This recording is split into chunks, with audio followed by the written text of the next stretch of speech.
they are so cute and they're so slow and they just sit there and they're getting Mr. Done. Yeah. And they make a sound that sounds like a bush pig.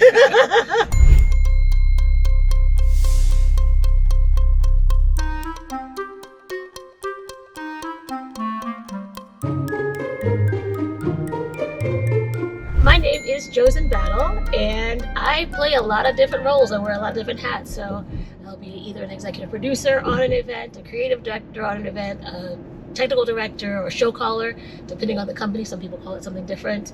And stage management. I'm also a choreographer and a dancer, a model and an actress and a vocalist. I'm also a mom and a grandma. I didn't tell you. Did I tell you? Yeah, the last time. Yeah, oh my God. yeah. Congratulations. Both of my kids have kids now. Oh, same. Yeah. Yeah. So I do all that, and I get to be grandma too. Oh, nice. That's so cool. So like, just to catch up, how has your year been? I mean, it's so insane that it's October. You know, it's funny, like the kids and the wife, they're like, oh yeah, we're decorating the house, Halloween. I'm like, summer just started. Right? What Summer just started.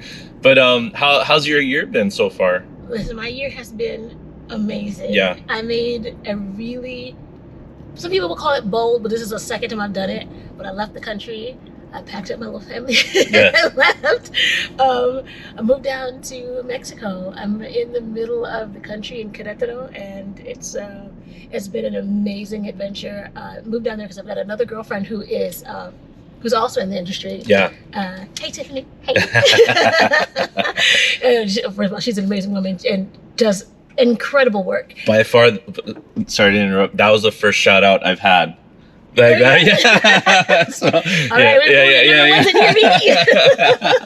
yeah. Oh, that's so cool. Yeah, but yeah, it was funny because I just went down to go visit her on a whim once, and I had promised myself, because I was already ready to leave for a multitude of reasons that are not AV related. AV is not a problem for me. Sure. But I went down there and it literally checked everything on my list. So yeah, I took the little baby down, and what's beautiful about it is because I'm working in a freelancer role at this time, I'm able to travel back and forth, and because of where I am in the country, I'm in an international hub. I fly out and then I can go literally anywhere. I just got back from Australia. I'm heading to Tokyo, doing all just amazing stuff, and living there hasn't thwarted that at all. So oh, so lucky. That's so cool.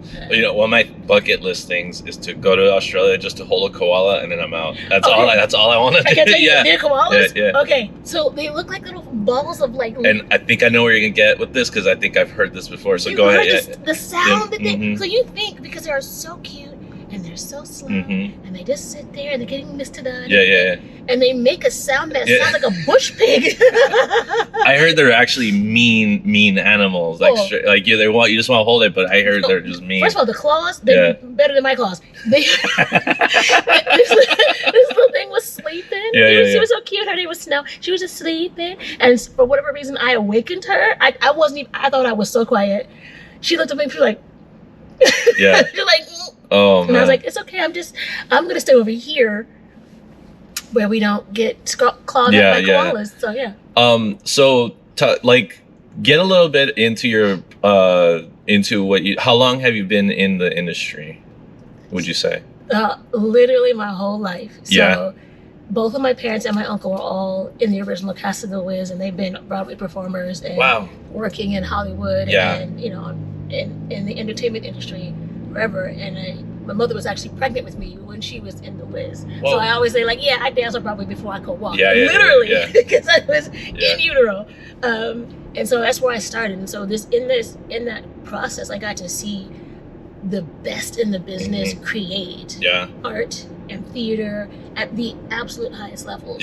They did absolute genius brains. And that's everything from the creative side to the technical side, and seeing how they make that magic. And so I got that behind the curtain experience, and it always opened this world up to me of whatever you can kind of command in your mind, you can create that on a stage. You can create that in any space, because it was like theater in the park or whatever, or a music video.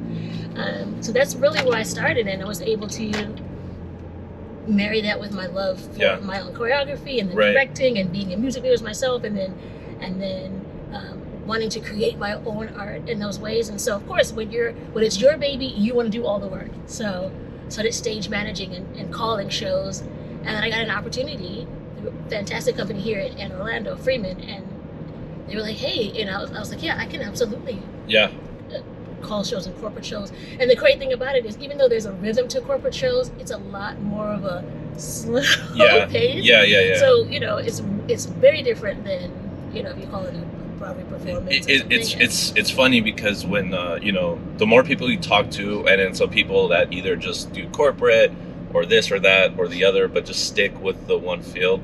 Once you kind of branch into the different markets, it's insane how, like, oh, okay, this is a different speed. Let me take this one out. Yeah. This one here. Okay, let's go get coffee. Or this one is like, no time. Let's go. You're like, yeah. And it's so funny. But going back to what you said, you're growing up in the industry. That is so cool that you're able to like hang on to that all this time. And we'll get out to like the cool tech talk in a second. But like, there's just something that popped in my head is like, you know, as a young kid, you know, being like immersed in like this highly, like where I had a massive imagination and kind of like a willingness to kind of learn and adapt to that, to what I do, or, you know, whatever media or whatever. Right? Like, it's so funny because like at a young age, when I used to work for a theme park, you know, doing mappings and stuff like that, the kids would be around to see that. But like nowadays, it's kind of like, oh yeah, Dad, yeah, okay, whatever. Yeah. There's like no magic to it, you know what I mean? So I always feel like labor is the thing, you know. It's definitely different people, different, I don't want to say perspectives, but different working styles. There's a lot of new people in. It's just to me, it's just a little bit of a struggle. Yesterday was the year of like, I was just training people to go out on tour. We'd build a system, tech stuff out. I'd go out for like a week or so, but it was like it was the year of that, you know what I mean? Just training people that have never even considered this position, whether it's media server or projection. So it was very different, you know, training people on site ready to go versus like, oh, you've never done this, like literally you've never done this before. Okay, all right, well, you know what, breathe. I will show you what it's going to take to be 1000% successful. So for me, that's kind of my take on it. And you know, I'm really hoping by next year everything just kind of really caught up to speed. But do you notice anything, especially in your field, you know, as producer, stage management, or, you know, calling a show? Is there anything that you feel that's a little bit different? Yeah, a lot of things. And I know that, you know, we talk about it from a technical standpoint. One of the things that really was worrisome for me in the pandemic era was so many of my artist friends were just out of work. Yeah. All the dancers, all of the vocalists, all the actresses, all the actors, nothing. And because people were trying to save money, and they were like, oh, you know, we don't know what's going on, so they still wanted to have the meeting, they want to do it virtually, but they were not willing to put any creatives, no creatives in the space, right? And in order to enhance the experience and enhance the engagement, and again, talking about the storytelling, to really uplift and uphold that story. Sometimes that's what you need in order to really make it sing.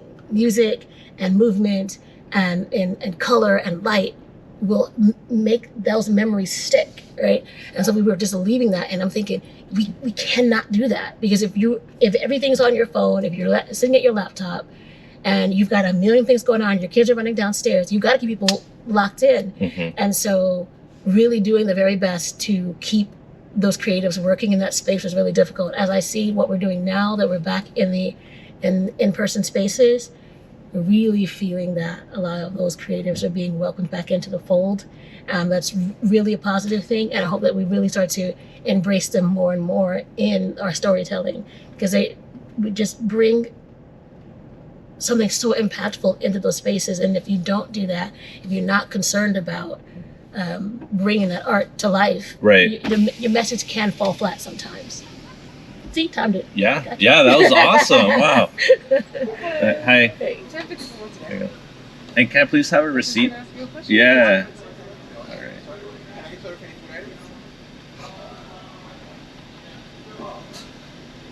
Here's that coffee for you. Oh, cool. Thank you.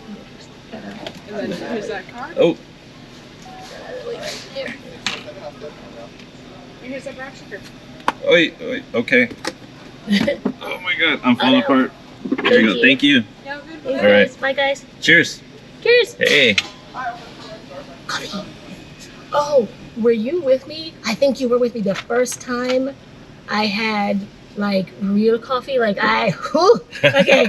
okay. Yeah. So I was really tired, Sure. and so I had like a Cuban coffee, and they was like, "Oh, you want a double shot?" And I still don't know anything about coffee. Yeah. And so I was like, "Of course," because I'm feeling really tired. Yeah. Listen, if you ever seen Over the Hedge, where the little squirrel thing opens up that package of like Cheetos, and then he goes into hyperdrive. If you think I talk fast now, people were like, because I'm on calm and they're like, what's up with you? Like, and I was like, I just had coffee. Am I talking really fast? They were like, yeah. I was like, What did you have? Did you have the Butello or it was Cuban coffee? The Cuban coffee, the little tiny one, yeah. Cafecito or something. Yeah. Shoot. Oh man. Like I think the comedian Fluffy said it where he had like I think it was him where he was like, whatever, dude. So he had like this one of these of that, and he literally saw his heart. I've been there. I seen it. Like I saw that for real. That is not a joke. No. And it's so funny because to this day I'm like, nah, I'm good. I'm not doing that again. And it's just like coffee. Cocaine. Yeah. It's bad. It is gnarly.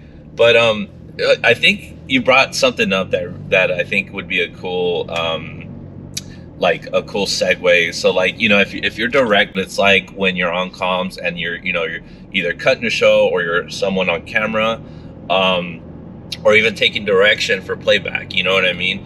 I think it's a really, really cool like get this take on it as I ask everyone this, you know what I mean? So like someone that's never worked with you before, like what should someone expect when they sit down at the chair and you're in the driver's seat and we're about to create this show? So what's for someone that's ever worked with you, what would you say your style, or what would you say, okay, look, we're about to do this, you know, here we go.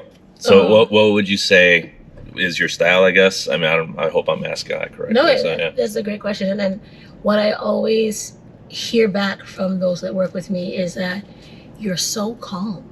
Like you're just, except if I drink coffee, and then that's it. Yeah. Something different. Yeah. But, you know, I always say it's not the fumble, it's the recovery. Sure. I let people know you're a human being, so there's going to be times where you may, we would say a fat finger in the thing, you know, like you might make an error. Okay. I always feel like I have to treat the people on the other side of that calm with, number one, with respect. I'm going to come back and speak. If we're on in person, I'm going to go back and speak to them personally. Hey, what's going on? How you doing? It's great to see you. And I'm the queen of snacks. I'm bringing you food. Because it helps me stay awake. So I'm going to make sure you guys are good too. And then I always ask, what language do you speak? And by that I mean, when you know, like if you're doing a preset, and a preset, for those who don't know, it's like we've got the screen up, and we see.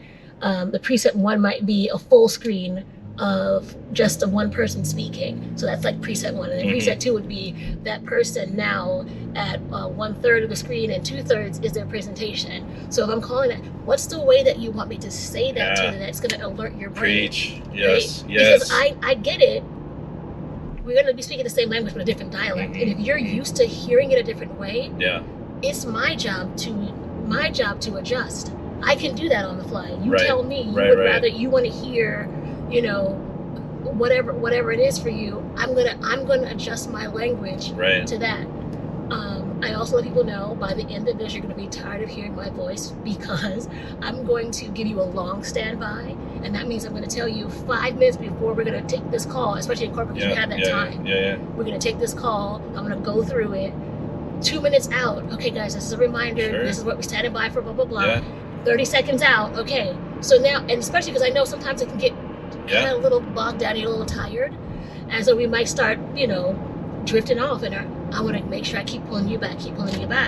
That way we're less likely to have errors, because one thing I cannot stand is if you're on the thing and somebody just goes, go. Well, what go? What are we doing? You know, sitting in a playback spot or a server spot, that is highly appreciative, in my opinion. I mean, I have, you know, I always have to voice like, my opinion, I don't speak for everyone, but I really super appreciate that. And that's one thing I really, and what's really cool too is like, you know, another cool thing that I just thought of is like, you know, if we get a director or show caller and they're very honest, like, hey, I have this style, you know, if you want to hear something else, just tell me, but you know, I'm gonna adapt to you. And it's always so cool when you hear that on comms, like, oh my God, yes, okay, let's get on the same page like everyone, you know what I mean? Yeah. I think for the like talking about the field and being out on show site, so what is one thing, either a tool or I don't know,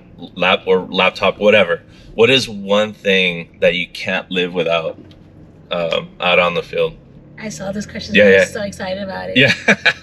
And again, I'm old school. A piece of paper and a pencil and a pen. Yeah. Because there's something about actually physically writing down information that the way that your brain responds to having physically done that type. It's great. It's faster. It's digital. It's great. You can pass it on easily. Of course, that's great. But that actual, like if I don't have a pad of paper and a pen next to me, I can have show flow running from my runner show, all the kind of stuff. Right. I need that right there. Yeah. I want to be able to write it down. If I don't have it, I feel naked. Yeah. I feel unprepared. I feel like, especially because, you know, sometimes I can literally be on comm listening to the speaker in one ear, listening to the, you know, my crew on the other calling the show, and then I've got a representative of the organization sitting next to me. Sure. Saying, oh, we want to change this and such and such. And I got to be able to take that information while I'm hearing everything else. What do I do with that information? Here. Write it down. Yeah. Old school, baby. That's awesome. Yeah, I think I take a massive amount of notes as well. Even sitting on a media server, you have to know when anything's gonna come in. Yeah. That's a good one. What's next for you? I know we're back at your pickup spot. Yeah. So what's next? Anything you can share, or what's next for you? What's next for me? So I have this wonderful goals list that I gave myself like 10 years ago, and I've checked everything off that list. So the next list that I've created for myself is I am expecting to see my name roll up on the credits on several television broadcasts. Nice. That is it. And I know it. When I write it down, I know that I'm in it. See, paper and pen. Together. Yeah. So, I thank you for doing this. This was awesome. This was a really enjoyable ride. And I mean, not that they've been bad or whatever, but for me, it's putting like all the guests together has been really enjoyable for me, and it's getting really cool perspective on different takes of the field and the industry and things like that. If anyone want to get a hold of you, what's like the best way? Oh, geez, it's me, Josan Battle at gmail.com. Yeah. You can find me. You can find me on Instagram, #YourFavoriteMonster. Because as nice as I seem in this car, if you're ever in my dance class or you're ever in a fitness class with me, I am not that nice. Yeah. That's what. Yeah, I'm a beast. So that's that's how you can find me. But yeah, definitely. Nice. Email, nice. Instagram works fine. Well, thank you for. I mean, this was awesome. Thank you again. Thank you for doing this. And thank you for just joining me. And I hope to see you on the next show. I know. And I'm really excited. But thank you. Thank you. Yeah, it worked. Yeah. Thanks for having me. Yep. Let me get out of here. Yep.